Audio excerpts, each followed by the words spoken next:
ফারাবী বন্ধুর চোখের দিকে গভীর চোখে তাকায়, মনে মনে আওড়ায়, আমার বোনের সাথে শালা তুই এত কিছু করলি আমিই জানলাম না। পারভেজ সাহেব পারভিনকে বলল, পারভিন তুমি একটু পুষ্পাকে নিয়ে আসো তো। পুষ্পার নাম শুনে পার্থর চিত্ত পুলকিত হল। ফারাবী চুপচাপ বসে পার্থর কাণ্ড দেখছে। কলেজ জীবনের একটা কথা মনে পড়ে গেল তার। তখন ফারাবী আর পার্থ সবে ইন্টার ফার্স্ট ইয়ারে পড়ে। পার্থকে যে মেয়েই পছন্দ করে না কেন ফারাবী তাকে পটিয়ে নিত। এমনকি ফাহিমা নামের একটা মেয়েকে পার্থর অনেক ভালো লেগেছিল। বন্ধুকে সেই ব্যাপারে জানালে ফারাবী সেই মেয়েটাকে নিজ দায়িত্বে নিজের প্রেমিকা বানিয়ে নেয়। তাই পার্থ সেদিন ফারাবীকে রাগ করে বলেছিল, আমি এমন কাউরে গফ বানাবো দেখিস। তুই লাইন মারা তো দূরে থাক, আমার সাথে তাকে দেখলেই লজ্জা পাবি। পার্থ সত্যি সেটাই করেছে, তার নিজের বোনেরই প্রেমিক হয়েছে। ফারাবীর আকাশ পাতাল চিন্তার মাঝেই ড্রয়িং রুমে পারভিন পুষ্পাকে নিয়ে আসলো। পুষ্পা পার্থের দিকে চোখ তুলেও তাকাচ্ছে না, কিন্তু পার্থ চাতক পাখির মতো তাকিয়ে আছে তার প্রণয় কুমারীর দিকে, যাকে এবার সে চিরতরে নিজের করে নেবার জন্য এসেছে। আর তার প্রণয় কুমারী অভিমান দেখিয়ে দূরে যেতে পারবে না। পুষ্পাকে একদম পার্থর মুখোমুখি বসানো হলো। পুষ্পা ভাবতেই পারছে না ছেলেটা নিজের কথাকে এত তাড়াতাড়ি সত্যি করে দেবে। অতিরিক্ত অস্বস্তি হচ্ছে পুষ্পার, কারণ পার্থ একনজরে তাকিয়ে আছে তার দিকে, আর তার ভাই সরু দৃষ্টিতে তাকিয়ে আছে পার্থর দিকে। পার্থের বাবা মা পুষ্পার সাথে কথা বলল। তাদের তেমন কিছু জানার নেই, মেয়েকে তারা আগে থেকেই চিনে। ছেলের জেদের কাছে হার মেনে এই রাত্রি বেলা তারা মেয়ে দেখতে এসেছে।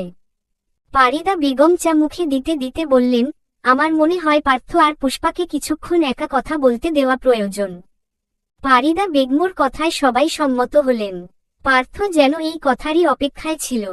পুষ্পা উঠতেই সেও পুষ্পার পিছন পিছন হাঁটা শুরু করল। পুষ্পার রুমের ভিতরে আসার সাথেই পার্থ দরজা আটকে দিল। পুষ্পার যেন নিঃশ্বাস আটকে গেল এমন অবস্থা, তবুও কাঁপা কাঁপা গলায় বলল, দরজা কেন আটকাচ্ছ? পার্থ পুষ্পার কথায় পাত্তা না দিয়ে পুষ্পার মুখোমুখি এসে দাঁড়াল। পুষ্পার পুরো শরীরে কাঁপুনি ধরে গেল এবার। আমান শান্ত কণ্ঠে বলল, আমার ফোন কেন ধরছিলে না? আমি বলছি না আমার দূরত্ব সহ্য হয় না? অভিমান কর যাই কর, ফোন কেন বন্ধ করছো? এমন ব্যবস্থা করে যাব আজকের পর কখনো অভিমান করে দূরে যেতে পারবে না। পুষ্পা ঘামতে শুরু করল। ছেলেটার জেদ সম্পর্কে অবগত সে, কিন্তু একদিনের মধ্যে যে বিয়ের প্রস্তাব এনে হাজির হবে সেটা কল্পনাতেও আসেনি ওর। অবশ্য পার্থ একবার বলেছিল রাগ করে ছেড়ে চলে যেতে চাইলে ডাইরেক্ট বাড়িতে বিয়ের প্রস্তাব নিয়ে আসবে, আর ও সেটাই করেছে। পার্থ এগিয়ে এসে পুষ্পার কপালে চুমু এঁকে দিল, আমার বউ হবার জন্য প্রস্তুত হও। আমি প্রেমিক হিসেবে ভীষণ সভ্য ভদ্র, কিন্তু আমি জামাই হিসেবে কিন্তু ততটাই অসভ্য অভদ্র হব। নিজের কথা শেষ করে পার্থ ড্রয়িং রুমে চলে গেল, আর পুষ্পা সেখানেই মূর্তির মতো দাঁড়িয়ে রইল। কিছুক্ষণ সময় গড়ালো, তারপর পুষ্পা ধীর পায়ে হেঁটে গিয়ে এসে সবার সাথে বসল। আর একটি বারের জন্য ভুলেও পার্থের দিকে তাকাল না। ঘুম ভাঙতেই নিজেকে বিছানায় আবিষ্কার করল পায়েল। কিছু মনে করার চেষ্টা করল। ভাবল সে তো গাড়িতে ছিল, বিছানায় এলো কিভাবে? মনে পড়ল কাঁদতে কাঁদতে গাড়িতে ঘুমিয়ে যাওয়ার কথা। তাহলে কি ফারহান তাকে নিয়ে এসেছে?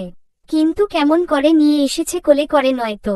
ভাবতেই পায়েলের কান গরম হয়ে গেল। শেষমেশ ওই লোকটার কোলে উঠেছে ও। নিজেকে নিজেই কতক্ষণ বকাঝকা করল। তার ভাবনার মাঝেই ফারহান ওয়াশরুম থেকে বের হলো চুল মুছতে মুছতে। পায়েল সেদিকে তাকিয়ে ভ্রু কুঁচকে নিল। মনে মনে ভাবল এত বড় দামড়া ছেলে একটা মেয়ের সামনে কিভাবে 3/4 প্যান্ট আর সেন্ডোগেঞ্জি পরে দাঁড়িয়ে থাকতে পারে, এর কি লজ্জা নেই? ফারহান পায়েলের দিকে তাকিয়ে অমায়িক হাসি দিল। পায়েলের যেন সেই হাসিতে গা জ্বলে গেল। ফারহান ড্রেসিং টেবিলের সামনে গিয়ে চুলে চিরুনি চালাতে চালাতে বলল, প্রায় 3 ঘন্টার রাস্তা তো ঘুমিয়ে এলেন, এখনো কি ঘুমানোর প্ল্যানিং আছে নাকি? পায়েল ফারহানের কথার উত্তর দেবার প্রয়োজন বোধ করল না। চুপচাপ উঠে নিজের পোশাক নিয়ে ওয়ামরুমে চলে গেল। ফারহান পায়েলের যাওয়ার দিকে তাকিয়ে মনে মনে বলল, ঘুম থেকে উঠেই ঝাঁজ লবঙ্গ ঝাঁজ দেখানো শুরু করে দিয়েছে। পার্থের পরিবার একটু আগেই চলে গেছে। পুষ্পা বসে বসে দাঁত কামড়াচ্ছে। পারভেজ বিয়ে সম্পর্কে তেমন কিছু জানায়নি পার্থর পরিবারকে, শুধু বলেছে, দেখেন ভাই, হুট করেই তো বিয়ের মতো এত বড় কাজ সম্পন্ন করা যায় না, তার জন্য সময় প্রয়োজন। আর ছেলে মেয়েদেরও আরেকটু নিজেদের জানার বোঝার প্রয়োজন। আর আমার বড় ছেলে আজকেই ঢাকা গেছে, আমি চাচ্ছিলাম আরেকটু সময় নিতে। ফয়েজ ও পারভেজের কথার ওপর কোনো কথা বলেনি। তারাও কিছু সময় দিয়ে গেছেন বিয়ের সম্পূর্ণ প্রস্তুতির জন্য। ফারাবি পুরো ড্রয়িং রুমে পায়চারি করছে। পুষ্পা ভাইয়ের অবস্থা দেখে মেঝেতে নখ খুঁটছে। ফারাবি পুষ্পার পাশে গিয়ে বলল, তুই আমার ওই বোকা বোনটা না, যাকে আমি প্রেমের পর সে জানে না। আবার জোরে নিঃশ্বাস নিয়ে বলল, আর পার্থ ও তো আমার ছোটকালের সেই বলদ বন্ধুটা, যে নাকি ভাজা মাছ উল্টে খেতে জানে না। নিজের কথা শেষ ফারাবি আহাম্মকের মতো বসে রইল। তার এত দিনের হিসেব সব উল্টো হয়ে যাচ্ছে। পারিদা বেগম এসে সোফার ওপর বসলেন।